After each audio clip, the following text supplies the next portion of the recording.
quelle joie au Seigneur, que de te louer parmi les nations. Quelle joie au Seigneur, que de célébrer ton nom. Dieu nous a établi lumière pour les nations,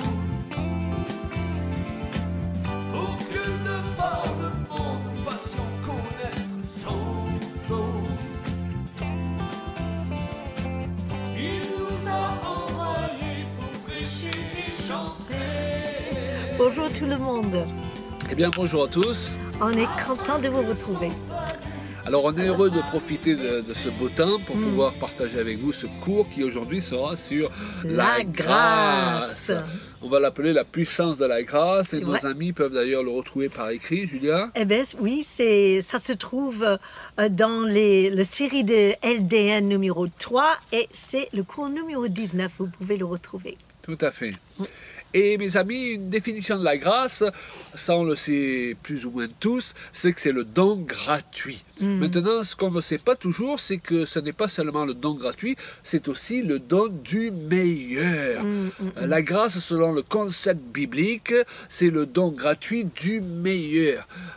J'aime donner cette précision parce que pour certaines personnes, parfois, lorsque l'on parle de gratuité, ils imaginent que c'est gratuit parce que Il a ça pas n'a de pas valeur. beaucoup de valeur. Hein. Il y a C'est des ça. gens qui veulent toujours te donner gratuitement ce dont ils veulent se débarrasser. Mais là, c'est exactement tout le contraire. C'est parce que ça a trop de valeur Exactement. que c'est obligé d'être gratuit parce qu'aucun de nous ne peut payer déjà pour le salut gratuit qui nous est offert en Jésus-Christ. Et Jésus-Christ, le Fils de Dieu, est le meilleur que Dieu a donné pour le salut de l'humanité, son meilleur.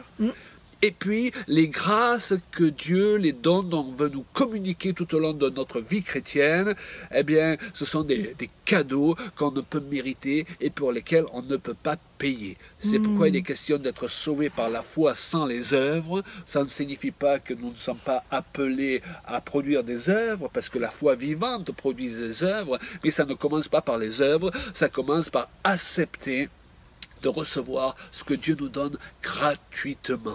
Alléluia, parce qu'aucun d'entre nous pourrait payer le prix d'obtenir la grâce. Et il y a des jours où on a senti, franchement, on se sent tellement faible qu'on ne peut pas mériter quoi que ce soit. Et c'est là où vraiment on peut crier à Dieu et dire « Grâce Seigneur pour cette journée. Aide-moi de traverser ce que j'ai à vivre. Je sais que tu vas m'aider. » Tout à fait. Et d'ailleurs, c'est ce qu'on veut aborder cet après-midi. C'est le fait que lorsque nous nous sentons faibles, nous sentons que nous ne méritons pas cette grâce. Or, c'est un non-sens parce que justement, la grâce, c'est le don immérité. Et le diable, lorsque nous passons par ces périodes où nous ne nous sentons pas à la hauteur, il vient souffler à nos oreilles, eh bien voilà, tu t'es privé de la grâce de Dieu. Donc je le répète, c'est un non-sens parce que Dieu ne va pas nous priver de sa grâce au moment où nous en avons le plus besoin. Ah, merci Seigneur. Voyez-vous, il y a plusieurs manières par lesquelles nous pouvons accéder, si je peux dire, à la présence de Dieu. Dieu aime les efforts, Dieu aime ces temps de jeûne et de prière, et souvent l'Esprit de Dieu nous dirige dans cette direction. Le Seigneur veut aussi que nous passions du temps dans la louange, et ces temps de louange permettent à cette présence du Seigneur de devenir palpable. Donc tout ça, ça fait partie de la vie chrétienne, le combat spirituel aussi. Il y a des moments où on se lève et on a mangé, si je peux dire, du lion de Judas. On est prêt par la grâce de Dieu déjà à livrer tous les combats spirituels possibles et imaginables. Et puis il y a ces autres jours où on n'est pas tant en forme pas tout que à fait ça, ça. Julia. Hein? Nous les avons connus dans notre vie, il nous arrive de les connaître encore, et je crois que ceux qui nous écoutent, eh bien, les connaissent aussi régulièrement. Et parfois, justement, ils peuvent développer un complexe en ayant l'impression qu'ils sont les seuls à passer par ces périodes à travers lesquelles le diable, comme on le disait tout à l'heure, va leur souffler, eh bien qu'ils ne sont plus dignes de la grâce de Dieu. Eh bien, ces autres fois, nous sommes appelés à nous approprier, si je peux dire, la grâce plus que de normal, en fait. C'est dans les moments où on est le moins en état de prouver quelque chose au Seigneur que nous avons le plus besoin de cette grâce. La Bible nous encourage à faire des efforts, et la grâce en effet est efficace pour celui qui s'efforce de plaire à Dieu. Maintenant, il y a des jours où il semble que nos efforts ne servent à rien. Tu sais, ces jours où on a l'impression même que ça va encore plus mal après avoir fait les efforts qu'avant. Hein? Eh bien, là, oh combien nous avons besoin de la grâce de Dieu. Oh combien nous devons apprendre à ne pas nous priver de la grâce de Dieu et réaliser que la grâce est quelque chose qu'on doit s'approprier. Le problème est que beaucoup de gens attendent parfois que les choses se fassent toutes seules. Non, la parole de Dieu et les promesses qu'elle nous donne, on doit apprendre à se les approprier. Alors la grâce, ce n'est pas une excuse pour faire tout ce qu'on veut et puis Dieu passera par-dessus, mais si nous sommes dans un bon état d'esprit, eh bien, Dieu va nous donner sa grâce au moment où nous en avons le plus besoin. Il y a ce verset d'ailleurs qui dit, Julia, que Dieu fait grâce. Mais il fait grâce aux humbles, il résiste aux orgueilleux. Il résiste au contraire aux orgueilleux. Donc le humble, c'est celui qui est dans le bon état d'esprit, qui n'essaye pas de profiter de la grâce pour en faire une couverture, si je peux dire, pour pouvoir pécher. Mais c'est celui qui, sans sa misère, sans son besoin, et demande simplement à Dieu de l'aider là où il se trouve quand il est dans le besoin. Et Dieu a l'intention de répondre à cette catégorie de chrétiens.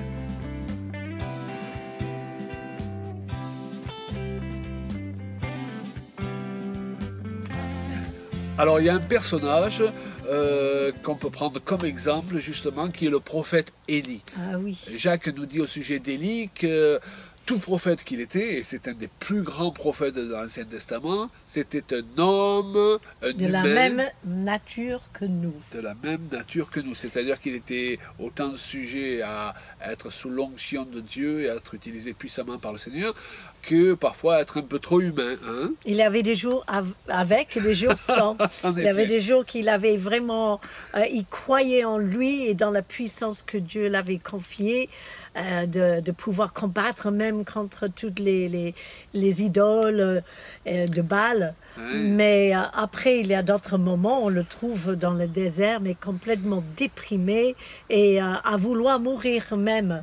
Et Dieu, c'est vraiment pas sa grâce, parce qu'il aurait pu le réprimander, il aurait pu le punir, mais non, il lui a fait un gâteau, il lui a donné à boire, et il lui dit, fortifie-toi, parce que le chemin va être long devant toi. Donc, c'est pas le moment de lâcher l'affaire, ma grâce, il va te couvrir. Oui, merveilleux exemple. Hein? C'est vraiment. Élie, après avoir tué des centaines de prophètes de Baal et d'Astarté, après avoir affronté ses ennemis dans des combats spirituels spectaculaires, bien voilà qu'il fuit devant une seule femme, Jézabel, et il se retrouve dans le désert, comme tu le disais, en pleine dépression.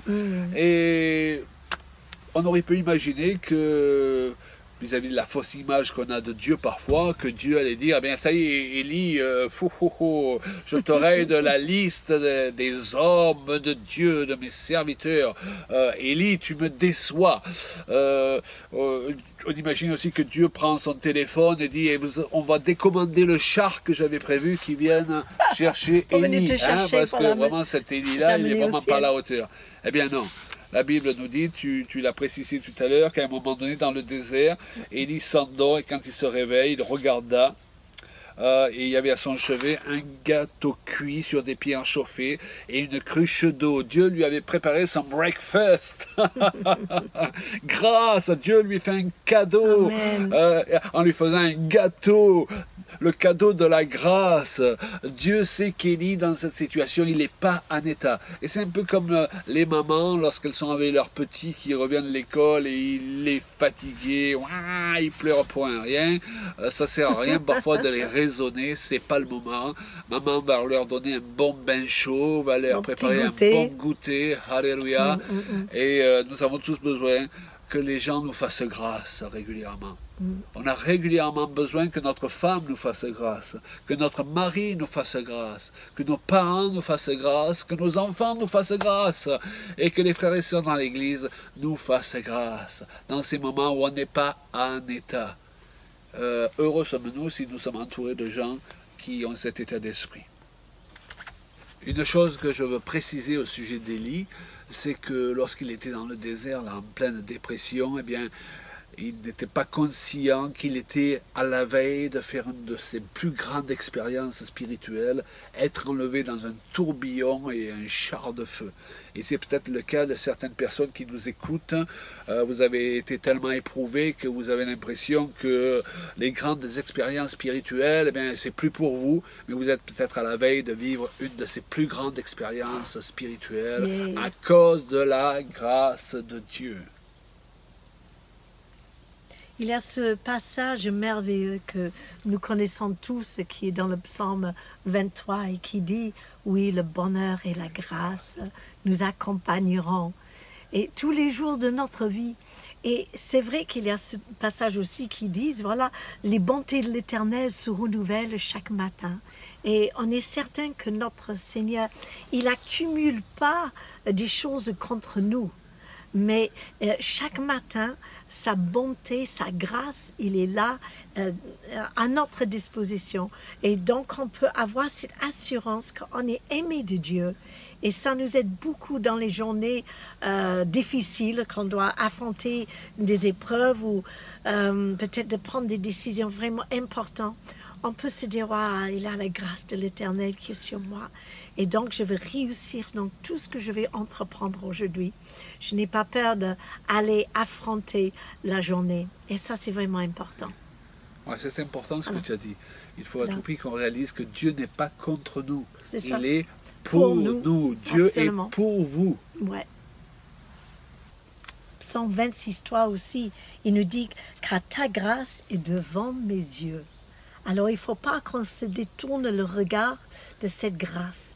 Il faut qu'on le garde toujours devant nous comme un phare qui nous guide en sachant que notre chemin il est éclairé parce que Christ nous a affranchis et sa grâce nous accompagne en toutes choses. Alors, ce passage il dit « Car ta grâce est devant mes yeux et je marche dans la vérité ».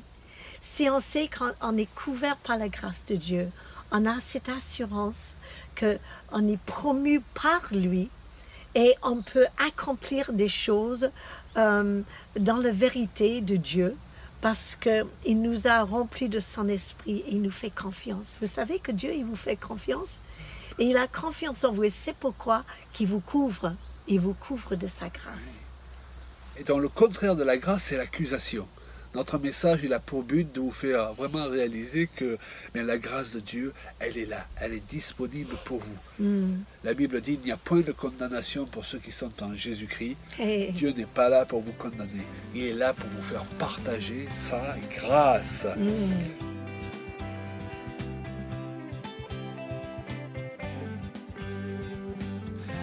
Avec le retour de Babylone, à l'époque d'Esdras et de Néhémie, à l'époque de la reconstruction du temple que les Hébreux avaient entrepris, eh bien les ennemis de Juda ont fait toutes sortes d'efforts pour leur faire cesser leur reconstruction, mais voyant au bout d'un moment que leurs efforts ne portaient pas de fruits, ils ont décidé d'écrire une lettre spéciale au roi de l'époque, Artaxerxès, c'est pas évident à prononcer, n'est-ce pas? Mais c'était une lettre d'accusation, et lorsque le roi a reçu cette lettre, il a fait cesser les travaux de la reconstruction du temple et de la ville de Jérusalem. Et dans Zacharie 3.1, il nous est montré en fait ce qui se passait en réalité dans le monde spirituel, où Zacharie voit Josué, le souverain sacrificateur, debout devant l'ange de l'Éternel, et Satan qui se tenait à sa droite pour l'accuser. Parfois, nous nous retrouvons accusés dans le naturel et nous ne réalisons pas que c'est la conséquence d'une accusation qui a eu lieu d'abord ou en même temps dans le monde spirituel. Et nous ne réalisons pas que les problèmes, nous devons les régler dans le monde spirituel avant de les régler justement, ou avant de les retrouver réglés dans le monde matériel. Et là, c'est ce qui s'est passé. Et vous savez comment les travaux ont repris? Quand on étudie le sujet, on se rend compte que ces travaux-là, ils ont cessé pendant 15 ans. La volonté de Dieu, si je peux dire, a été coincée, a été stoppée pendant 15 ans. Et là, on revient à certains concepts évangéliques où Dieu ferait tout ce qu'il veut comme il veut. Non, la volonté de Dieu peut être stoppée, n'est-ce pas? Parce qu'il y a un combat spirituel. S'il y a un Dieu, il y a aussi un diable. Et il y a des moments où le diable arrive à nous freiner, voire nous stopper. Et nous devons utiliser les bonnes armes contre lui pour pouvoir défaire ses plans. Alors, j'ai fait un peu l'illusion aussi de certains moments pendant cette épreuve de Covid-19 où on était stoppé dans nos projets. Absolument, tout à fait. Et que d'un coup, on se trouve suspendu dans le temps. Et il y a beaucoup de personnes, je connais, qui ont remis en question les choses qu'ils avaient commencé de faire ou des projets qui étaient vraiment... Parce qu'elles ont été stoppées. Parce qu'ils étaient stoppés, ils se disaient, ah, mais peut-être alors c'était pas de Dieu, peut-être... Quand l'ennemi vient et pour vous freiner, quand il va mettre un gros obstacle sur votre chemin, ça ne veut pas dire que vous n'êtes pas dans la vérité et ça ne veut pas dire non plus que vous n'êtes pas en train de faire les bonnes choses. Mais il faut parfois se dire, ok, je prends un moment de pause, j'ai pas le choix. Il y a un orage qui passe. J'attends que l'orage passe et ensuite je remets en marche. Et c'est important de garder vraiment la cape quand Dieu il nous donne une parole ou une vision ou une mission ou quelque chose d'important à faire. Comme la reconstruction du temple, il y avait beaucoup de personnes à cette époque-là qui disaient, voilà, les Hébreux ils étaient moqués même parce que c'est pas la volonté de Dieu que vous reconstruisez le temple et tout. On s'est trompé, on n'aurait pas dû faire ça. Voilà, et pourtant, c'était bien la volonté de Dieu. Donc, accrochez-vous. Parfois, il faut attendre un peu que des choses passent, mais ne vous détournez pas de ce que Dieu vous avait montré et restez fidèle dans les promesses de Dieu. Parce que lui, il est fidèle. Alors j'aime bien parce que sur les notes de mon mari, c'est marqué « grâce », comme dans le chant quand on chante « merveilleuse grâce ». Il y a des jours où il faut vraiment crier « grâce ». Et c'est la dernière partie de l'histoire que nous avons commencé à raconter vis-à-vis de la reconstruction du temple à l'époque d'Esdras et de Néhémie. Quel a été le déclencheur, je pourrais dire l'arme que Dieu a donnée au peuple pour briser le pouvoir de Satan, le pouvoir de l'accusation. Et souvent lorsque vos projets sont stoppés dans ce monde matériel, eh bien c'est parce qu'il y a une accusation de la part du monde des ténèbres, des hommes autour de vous, et cette accusation a un pouvoir, n'est-ce pas? Mais pour briser ce pouvoir, au lieu de se justifier, tu sais, parfois lorsque nous sommes accusés, nous avons ce sentiment qu'il faut se justifier et auprès de tous les gens qui nous accusent, et parfois on peut perdre des années à essayer de se justifier. Mais, donc en fait, il faut analyser d'où viennent les critiques. Il y a parfois des personnes qui donnent une critique constructive, c'est pour nous aider d'y aller en avant. Mais quand c'est l'accusateur qui vient nous critiquer, il ne faut surtout pas le prendre en compte. Oui, tu sais, il faut discerner entre les critiques constructives, comme tu dis, qui n'ont pas le goût de l'accusation. Et puis les critiques qui sont là simplement pour nous démonter le moral. Et là, c'était le cas pour les Hébreux à l'époque. Et l'arme que Dieu leur a donnée pour vaincre, eh bien, c'était pas de se justifier, c'était la grâce. C'est pourquoi on trouve dans ce passage... Zacharie chapitre 4 versets 6 et 7, il est dit, c'est ici la parole que l'Éternel adresse à Zorobabel, n'est-ce pas, un des responsables principaux de l'époque. Ce n'est ni par la puissance ni par la force, hein, donc c'est pas par tout ce que tu peux faire pour te justifier, ce que tu peux faire pour prouver quelque chose, par tes efforts personnels, mais c'est par l'Esprit du Seigneur de l'Éternel. Qui es-tu, grande montagne, devant Zorobabel? Il est en train de prophétiser, tu seras aplani. Wow, Dieu veut aplanir vos montagnes. Et il ne le fera pas par vos propres efforts.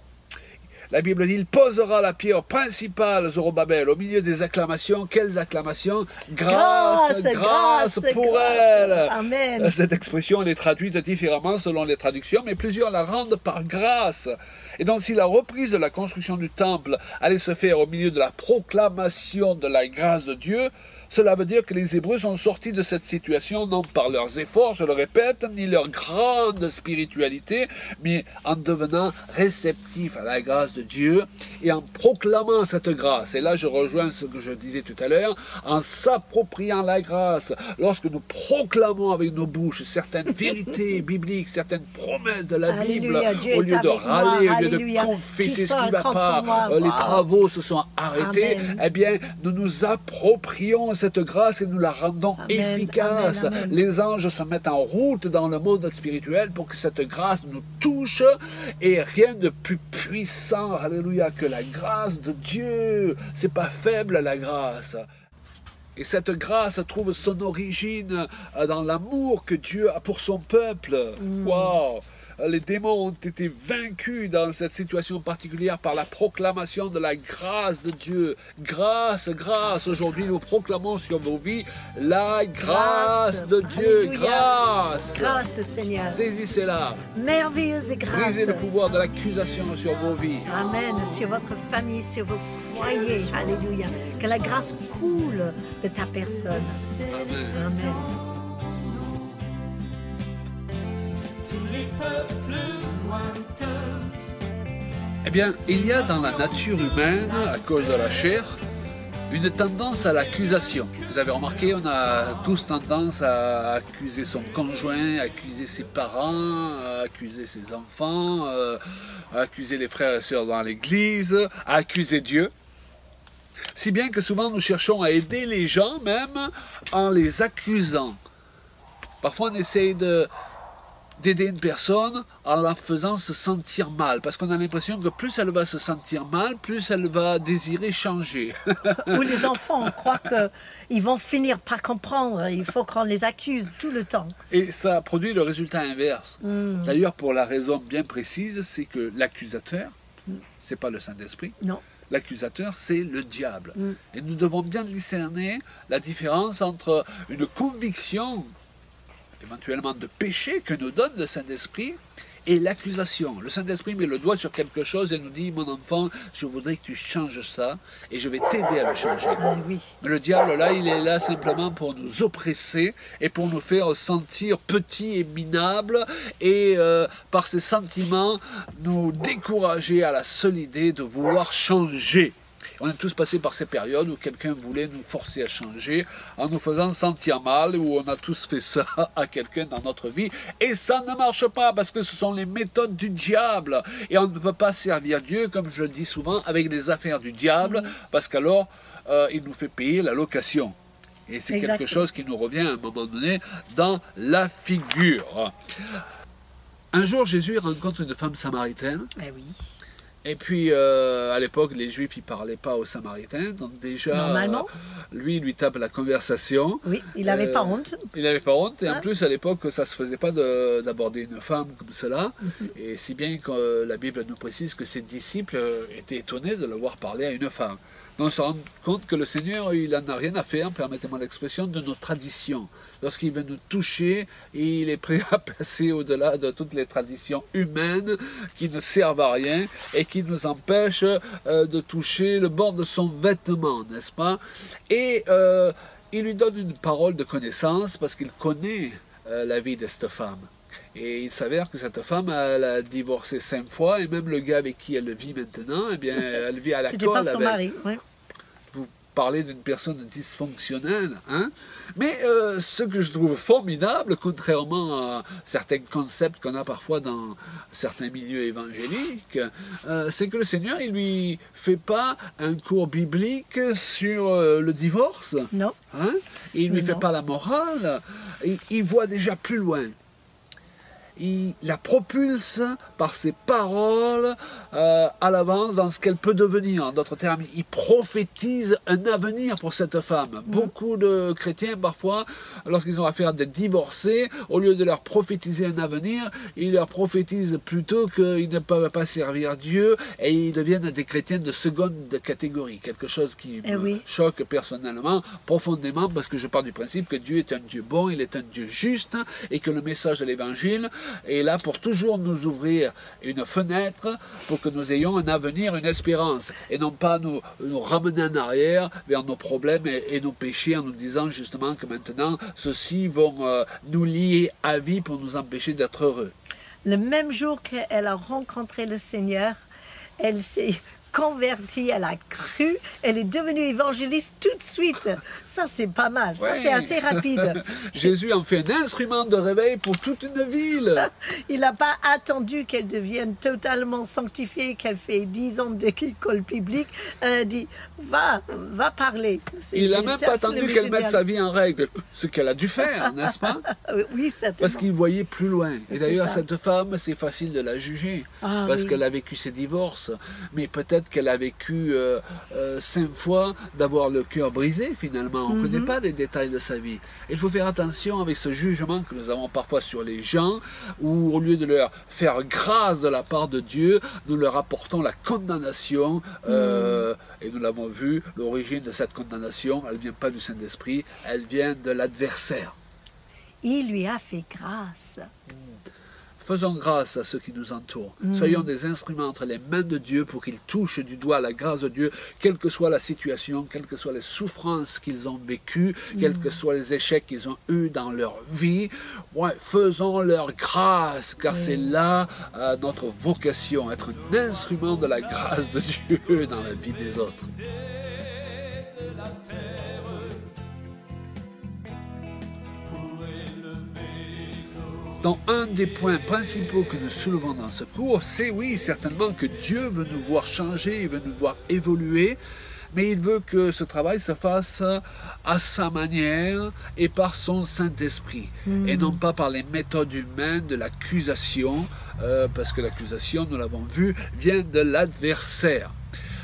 Dieu veut nous toucher par la puissance de son amour, par la manifestation de sa grâce. Et il y a un verset formidable qui se trouve dans les Romains qui nous dit de considérer que c'est la bonté de Dieu qui nous pousse à la repentance. La bonté de Dieu qui nous pousse à la repentance. J'ai réfléchi là-dessus. Et je me suis dit qu'en effet, l'option numéro 1 du Seigneur, c'est pas qu'on se retrouve à se repentir et donc à changer parce qu'on en prend plein la figure. Nous avons de merveilleux témoignages, en effet, dans nos milieux évangéliques, d'hommes et de femmes qui avaient tout perdu, qui étaient au ras des pâquerettes et que Dieu a relevé. C'est formidable, ok? Mais s'ils avaient pu éviter de passer par là, c'était encore mieux. On donne parfois l'impression que pour venir à Christ, il faut à tout prix passer par ces moments où Difficile. on perd tout, on en bave. Mais la Bible nous dit justement que si nous ne savons pas servir Dieu du sein de l'abondance, nous nous retrouverons à le servir du sein de l'épreuve. D'une façon difficile, On a tout perdu. Ça ne veut pas dire que Dieu nous fait tout perdre, mais ça veut dire qu'on a ouvert des portes dans notre vie pour que le diable nous vole tout. Et je crois que c'est important de réaliser que l'option numéro 1 du Père céleste, c'est qu'on le trouve du milieu de l'abondance, et je dirais même du milieu de la bénédiction. C'est pourquoi au lieu de prier pour que les gens perdent tout, soient mis à genoux, etc., croyez-moi, il y a suffisamment d'occasions dans ce monde pour être mis à genoux par la vie, sans qu'on prie pour en rajouter. Prions pour que Dieu bénisse tellement ceux qui nous entourent, nos enfants, peut-être notre conjoint qui ne connaît pas encore le Seigneur, nos amis, suite à nos prières, au point qu'ils en arrivent à un moment donné de dire « mais c'est pas normal ». Ce ne peut être que la grâce de Dieu et que cette grâce les pousse à la repentance. Alors peut-être que vous allez me dire, est-ce que c'est bien biblique cette histoire? Eh bien, on a l'exemple formidable qui image cela de Pierre, lorsque Pierre se trouve dans la barque avec Jésus, n'est-ce pas? Il a passé toute une nuit à pêcher, il est revenu bredouille, et Jésus arrive et lui dit, eh bien, ramène la barque au milieu du lac, et puis il se produit la pêche miraculeuse.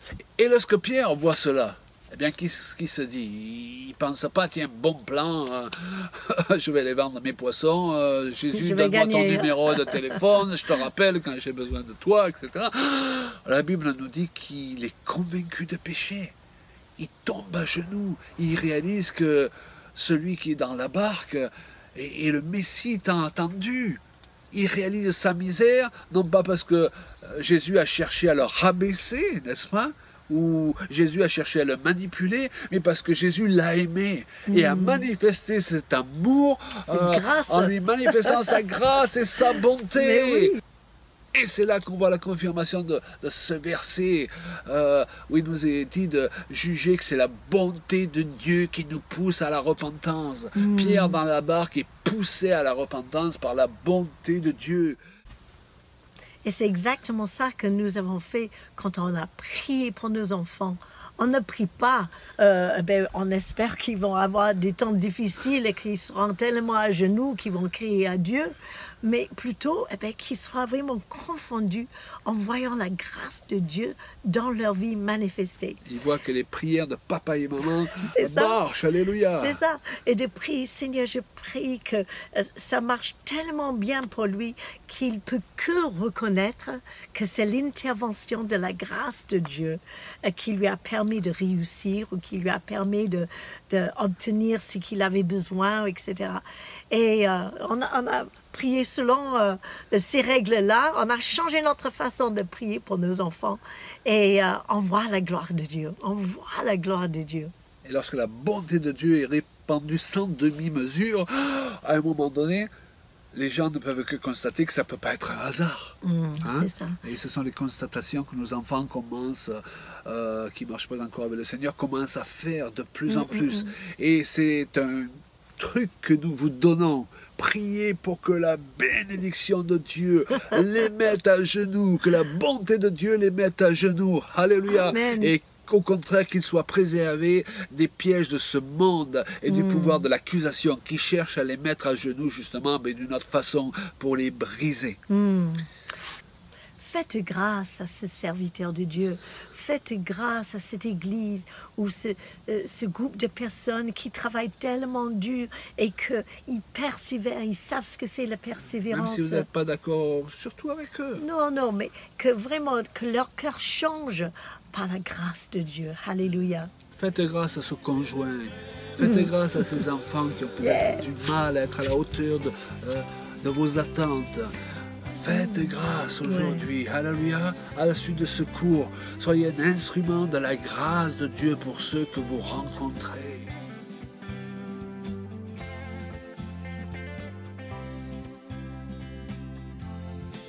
Et maintenant, nous voulons terminer ce cours en invoquant la puissance de la grâce sur vos vies. Soyez envahis par la grâce de Dieu. Le Seigneur va confirmer sa parole. Le thème de ce cours, c'était la grâce.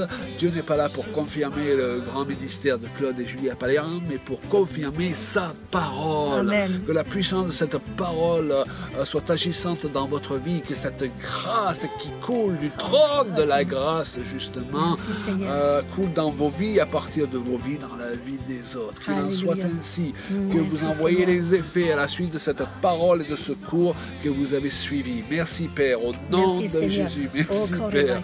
Grâce, comme les Hébreux à l'époque de Néhémie, de Esdras. Nous invoquons la grâce de Dieu sur ceux qui nous écoutent et sur leur famille. Au nom de Jésus. Et merci parce que nous pouvons approcher au trône de la grâce avec confiance. Alléluia. Et Seigneur, je prie simplement que cette grâce soit visible dans nos vies et dans toutes les personnes qui nous entourent, Seigneur. On prie grâce sur nos enfants, sur nos parents, sur nos collègues de travail, sur nos boss, Seigneur, sur nos gouvernements, sur nos pays. Grâce. Nous proclamons la grâce de Dieu sur nos bien-aimés et sur ceux qui écoutent cette vidéo. Soyez bénis. Soyez bénis.